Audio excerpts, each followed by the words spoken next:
Olá pessoal, vamos para a nossa segunda aula sobre a ISO 31000.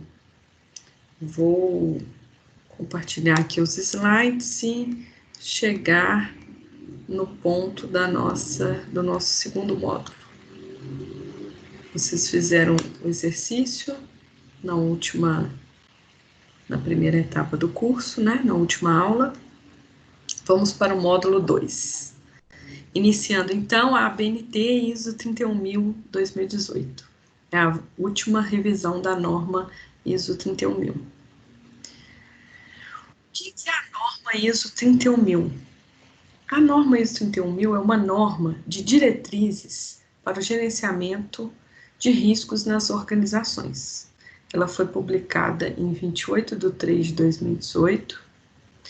E a aplicação dessa norma deve considerar o contexto da organização. Ou seja, para você aplicar a ISO 31000 na sua empresa, qualquer organização, você tem que considerar a missão, a visão, né? Os pontos fortes, fracos, oportunidades e ameaças da empresa no cenário interno e externo, né? Fazendo uma análise interna e uma análise externa envolvendo o mercado, a economia nacional, mundial, o contexto envolvendo clientes, partes interessadas, se tem muitos clientes, se tem poucos clientes, quantos clientes, se são clientes grandes, multinacionais, se são clientes muito exigentes. O contexto da organização é muito importante. Então, essa é a primeiro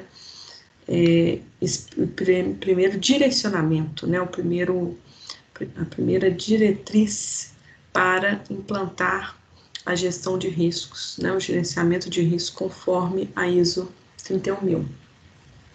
E considerando, né, ressaltando que os pontos fortes, fracos, oportunidades e ameaças que interferem diretamente e indiretamente. Então, não só as ameaças diretas, né, os pontos fortes e fracos diretos, mas também indiretos. Exemplos de como o contexto da organização influencia no planejamento de um sistema de gestão, seja esse sistema de gestão ISO 9001, qualidade, ISO 14001, gestão ambiental, ou ISO 45001, gestão de saúde e segurança, ou até mesmo um sistema de gestão integrado.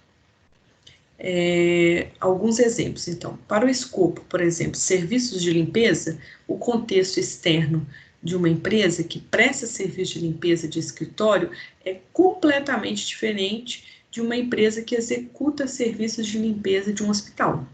Então, a complexidade, né, do serviço, da prestação de serviços de limpeza no hospital é muito maior, os riscos são maiores, né, são atividades bem mais complexas, né, do que no escritório.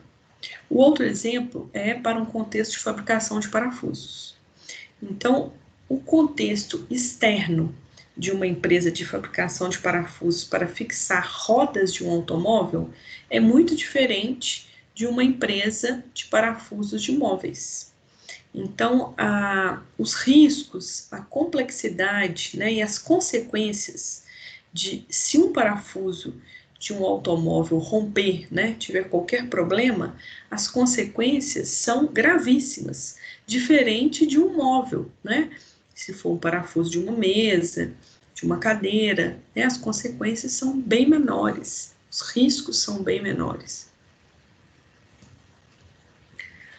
Seguindo, então, de acordo com a ISO 31000, o gerenciamento de riscos deve-se considerar os contextos externos e internos, como eu já disse, da organização, incluindo o comportamento humano e os fatores culturais. Isso é muito importante porque influencia, né, e gera consequências e influencia no futuro, nos resultados da organização. A norma também destaca que o gerenciamento de riscos é interativo e auxilia as organizações no estabelecimento de estratégias, no alcance de objetivos e na tomada de decisões fundamentadas. Logo abaixo eu coloquei uma figura, que é uma figura da própria ISO 31000, que detalha, né, olha, para você implantar um processo de gestão de riscos, o que você precisa? Definir escopo, contexto, quais os critérios, né, para classificação dos riscos. Então, o escopo nós vamos ver mais à frente, o contexto é o que eu estou explicando agora, os critérios também eu vou explicar numa próxima etapa, e seguindo algumas etapas que eu vou detalhar mais à frente, que é justamente as etapas de identificação, análise do risco e avaliação do risco. Então, essas etapas são importantíssimas para a implantação da ISO 31000, com base, primeiramente, na definição do escopo, no contexto, no critério. Então, o contexto eu já expliquei, nós vamos ver critério e escopo daqui a pouco. E, por fim, depois de identificar todos os riscos, analisar e avaliar, tratar esse risco. O que é o tratamento dos riscos? É aplicar ações para mitigar, se possível, eliminar esse risco, se não, mitigar, diminuir o risco, ou transferir o risco, que é compartilhar o risco, por exemplo, quando a gente faz com uma seguradora, quando a gente faz um seguro do nosso carro, um seguro da residência, um seguro de uma organização. Então, você está transferindo, compartilhando o risco. Seguindo, então, vamos entender mais um pouquinho, né, da ISO 31000. Então, é uma norma que descreve alguns conceitos essenciais, né, para o entendimento e compreensão, e aí eu destaquei aqui para vocês conceitos imprescindíveis, importantíssimos para vocês aplicarem a gestão de riscos nas organizações. É o conceito de risco. O que é o risco? É o efeito da incerteza nos objetivos. Um efeito é um desvio em relação ao esperado.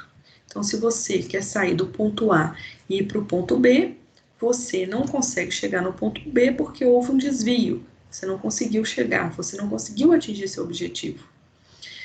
Pode ser, esse risco ele pode ser positivo, negativo ou ambos, tanto positivos como riscos negativos. Pode abordar, criar ou resultar em oportunidades e ameaças. Então, esses riscos podem gerar ameaças para a empresa e podem gerar oportunidades. Se a empresa analisar previamente, aplicar ferramentas de gestão de riscos, ela pode transformar isso em oportunidades. E o risco é normalmente expresso em termos de fontes de risco, efeitos potenciais, suas consequências e probabilidade. Isso tudo, né, é o que a ISO 31000 direciona, né, envolvendo aí eventos potenciais, as suas consequências que estão atreladas à severidade do risco e a sua probabilidade. Para isso, a gente precisa definir critérios, como nós vimos no slide anterior, o escopo, critérios, e seguir todas as etapas para classificar o risco e depois definir ações. O que é a gestão de risco? São as atividades coordenadas para dirigir e controlar uma organização no que se refere a riscos. Partes interessadas, pessoa ou organização que pode afetar, ser afetada ou percebe-se afetada por uma decisão ou atividade. Então, as partes interessadas são pessoas, organizações, a sociedade, o governo, clientes, órgãos reguladores, órgãos de licenciamento ambiental, órgãos ambientais, várias partes interessadas que podem afetar direta ou indiretamente a organização. E fonte de risco, o que é a fonte de risco? Fonte de risco é um elemento que individualmente ou combinado tem um potencial de dar a origem ao risco. Então, é a fonte, ou seja, de onde se originou aquele risco, né? E aí, para a gente avaliar e entender melhor o risco, é muito importante a gente entender a fonte, as causas desse risco.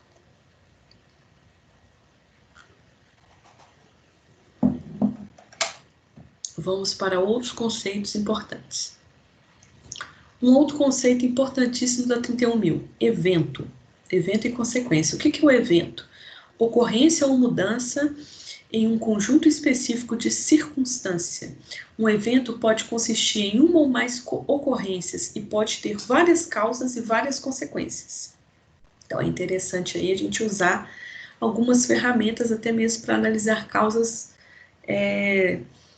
desses eventos, como, por exemplo, o diagrama de causa e efeito, ou diagrama de Ishikawa. Um evento pode também ser algo que é esperado, mas não acontece, ou algo não esperado. Então, esse evento ele pode ser algo que a gente está esperando que aconteça, ou algo previsível, né, que no levantamento de risco já foi planejado, ou pode ser algo que não estava planejado, e aí acontece, que é o que a gente chama de riscos potenciais que nunca ocorreram, né, e por uma eventualidade pode ocorrer, como, por exemplo, o desastre ambiental de Mariana e Brumadinho, né, nunca havia ocorrido uma situação assim com as organizações, com essas empresas, e ocorreram. Então, um evento pode ser uma fonte de risco. E a consequência? O que é a consequência? É o resultado de um evento que afeta os objetivos. Uma consequência pode ser certa ou incerta e pode ter efeitos positivos ou negativos, diretos ou indiretos, nos objetivos. Então, sempre comparando aí com os objetivos. As consequências podem ser expressas qualitativamente ou quantitativamente. Qualquer consequência pode escalar por meio de efeito, cascata e cumulativo. Então, nós temos que considerar bem as consequências, né, dar muita importância a essa parte, porque devido às consequências, né, o grau aí e a quantidade de consequência, nós temos aí, né, situações que podem desencadear em efeitos cumulativos, né, e isso é muito grave para as organizações. Probabilidade e controle. O que é a probabilidade? A chance de algo acontecer. É muito importante, né, para a aplicação de gestão de riscos, a gente aplicar a probabilidade, né? Então, a probabilidade para calcular, né, para quantificar, né, e chegar num índice de risco.